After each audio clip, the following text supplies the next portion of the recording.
Dr. Fauci, your testimony today is compelled by a lawful subpoena.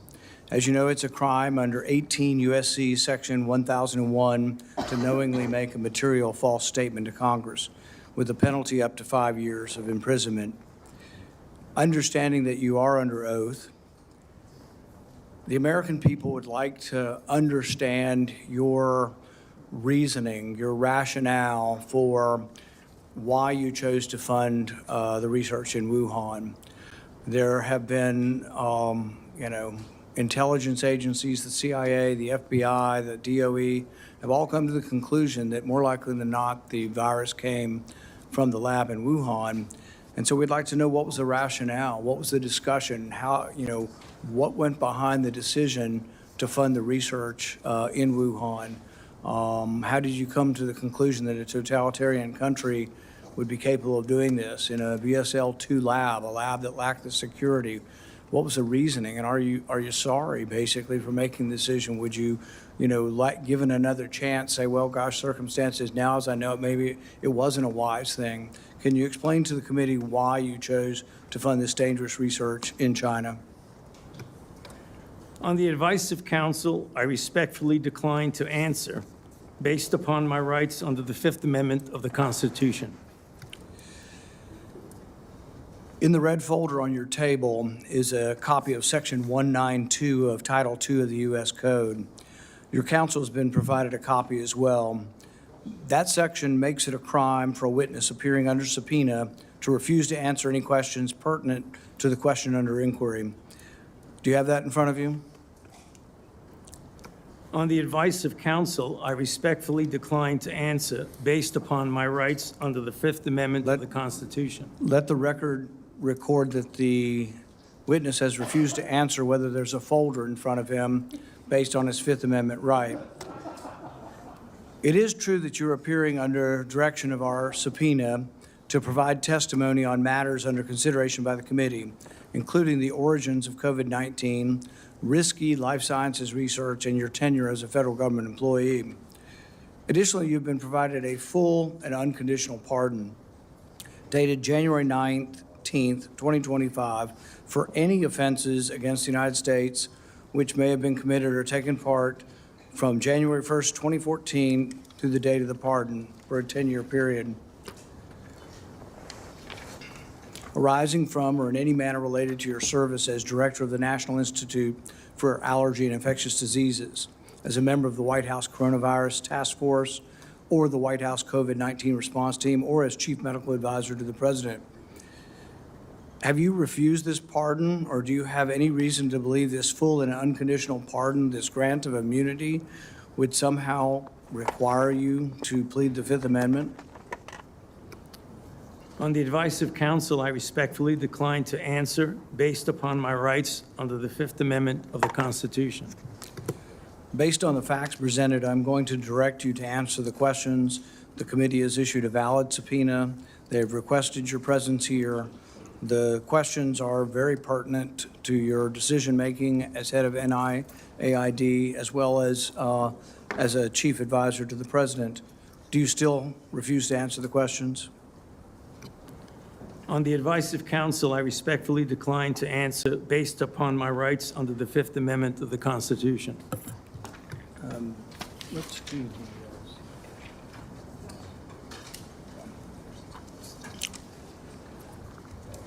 Dr. Fauci, were you ever made aware of gain-of-function research on monkeypox being conducted at the National Biodefense Analysis and Countermeasure Center, NBAC, at Fort Detrick?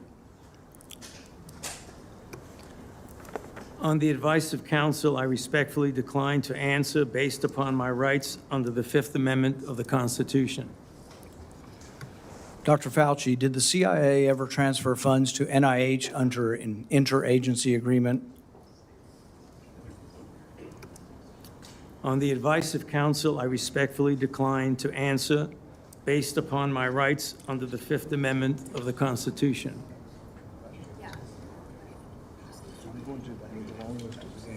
Questions. Dr. Fauci, did the NIH ever conduct research for or in coordination with any element of the intelligence community, CIA, ODNI? On the advice of counsel, I respectfully decline to answer based upon my rights under the Fifth Amendment to the Constitution. The reason why these questions are important is, President Trump has done a ban, and we're glad that he did a ban on gain-of-function research. So we're better off than we were when we had an advocate serving as head of NIAID, an advocate for gain-of-function research. There is still, though, a question, though, whether or not the intelligence community is adhering to that order. There's a question of whether or not gain-of-function research is still ongoing. And these are important questions the American people deserve to know. Dr. Fauci, have you been read into any classified Department of Homeland Security program, any prospective special access program concerning gain-of-function research? On the advice of counsel, I respectfully decline to answer based upon my rights under the Fifth Amendment of the Constitution. When we look at the research in China, the gain-of-function research that you've denied was gain-of-function, one of the things that startled the scientists when they saw COVID in the first couple of weeks was when they looked at the sequence of it, they said, oh my God, there's a furin cleavage site in it. And in this particular family of coronaviruses, the sarbecoviruses, they'd never seen this before. They were also startled to look at it and see how it was coded for, what the codons were, and to discover that the codons used out of 36 different possibilities turned out to be the one that was commonly used in gene manipulation by scientists. Dr. Fauci, were the scientists at the Wuhan Institute of Virology capable of inserting a furin cleavage site into a coronavirus? On the advice of counsel, I respectfully decline to answer based upon my rights under the Fifth Amendment of the Constitution.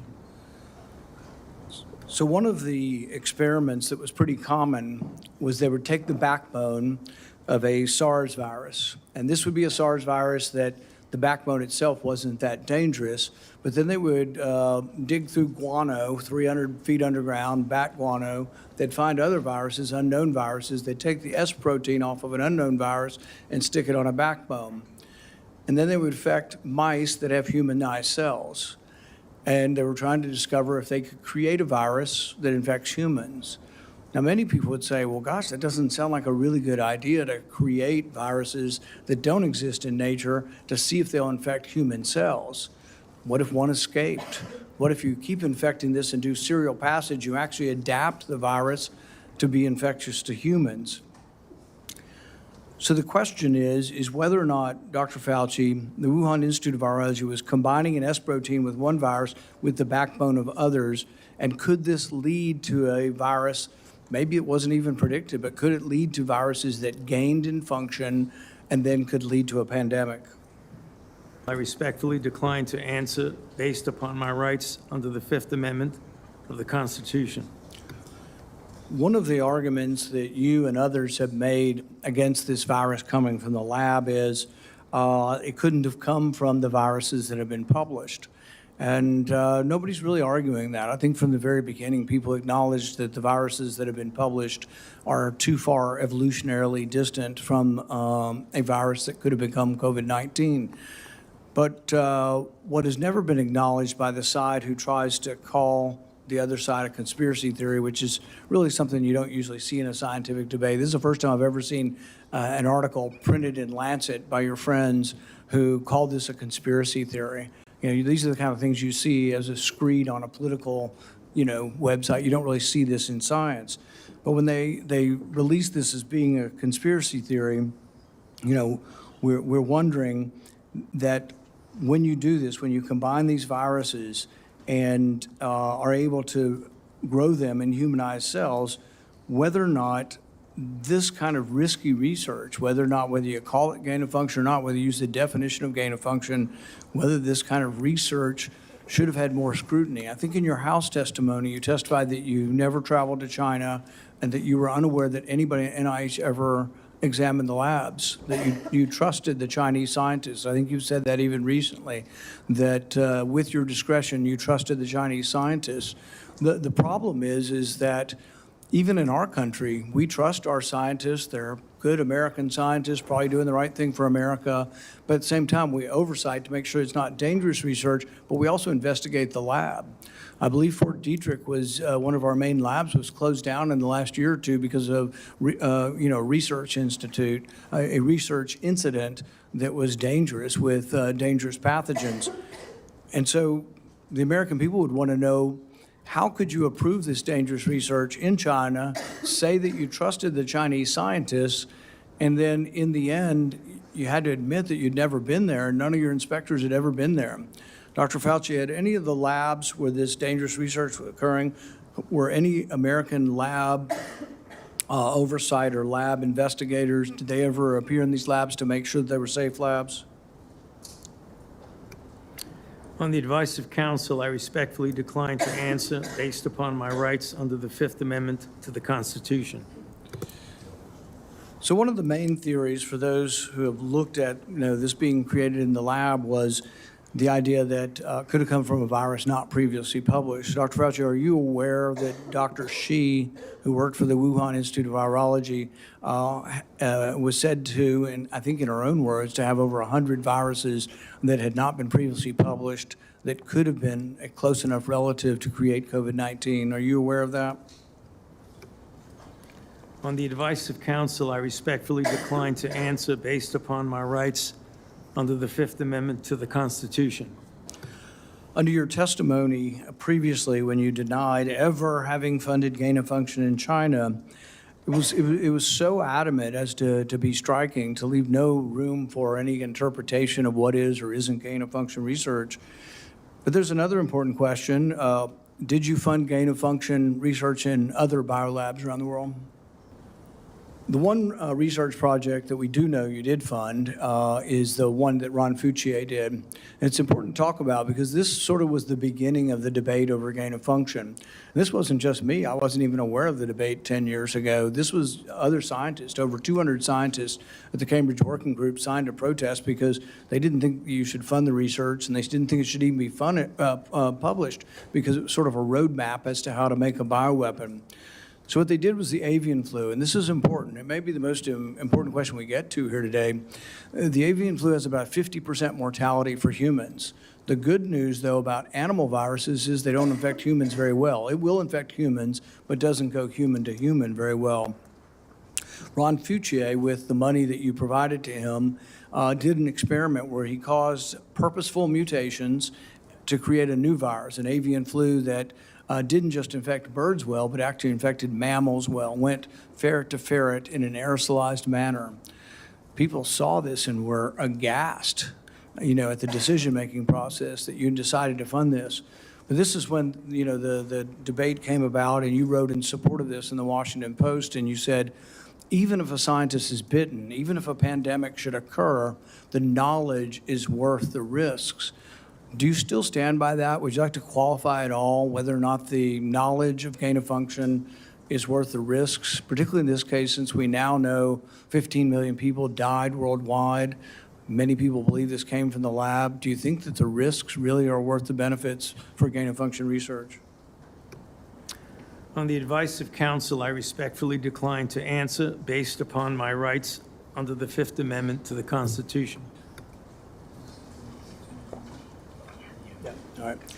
We're going to finish with this question, and it's based really on that statement, that general statement in your support for gain of function, the idea that the benefits outweigh the risks. So there are many other people who disagree, and they aren't politicians or not, I don't know what party they're in.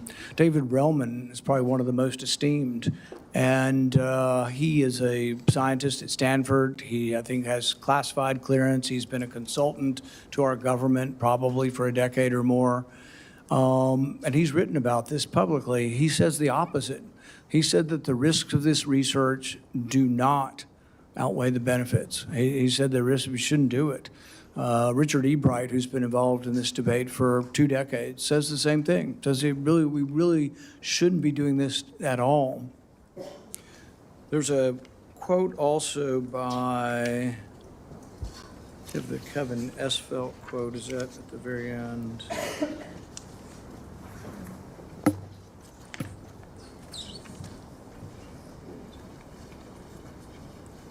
Kevin Esvelt, who's a CRISPR scientist at MIT, also wrote about this gain of function. I implore every scientist, funder, and nation working in the field, please stop. No more trying to discover or make pandemic-capable viruses. No more experiments likely to disseminate blueprints for plagues. Dr. Fauci, would you like to at least answer this one question for us today and let us know whether or not you've changed your mind on whether or not the benefits of gain-of-function research outweigh the risks? On the advice of counsel, I respectfully decline to answer based upon my rights under the Fifth Amendment to the Constitution. The chairman has denied your assertion of privilege and directed you to answer, but you nonetheless refuse and stand on privilege despite the existence of the pardon. The committee will have to consider after this hearing what appropriate action should be taken against you for the failure to testify after being directed to do so. It's against the law to obstruct an investigation of Congress. There will be repercussions to your refusal to testify today. Senator Peters.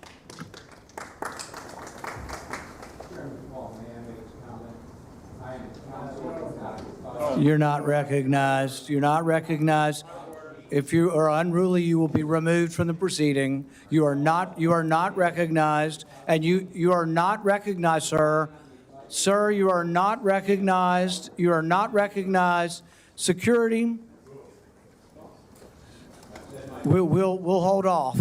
But you will respect these proceedings. You were told not to sit at the table. You insist on sitting at the table, and we told you you would not be recognized. You are not invited here for testimony, sir.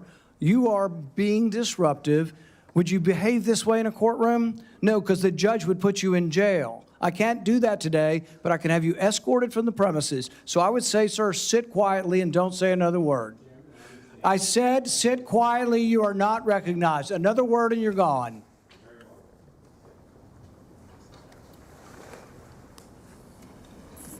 So, Mr. Chairman, I'd like to hear what the attorney has to say. He is not recognized by the committee or the chair. If he speaks again, he will be removed from the room. This testimony is from Anthony Fauci. This is not a game with his lawyers. He can advise, his lawyers can give him advice. He's got a half dozen here.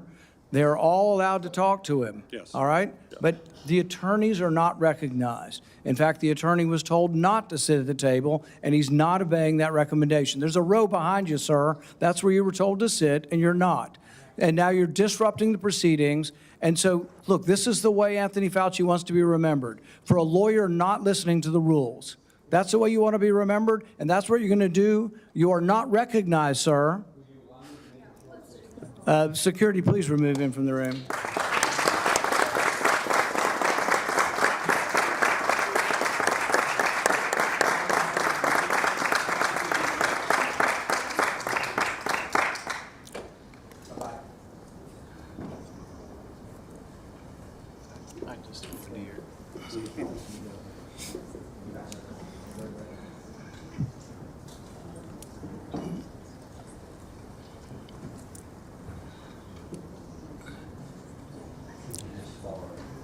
Let the record state that Dr. Fauci will still have the advice of the other half a dozen attorneys that he brought along today.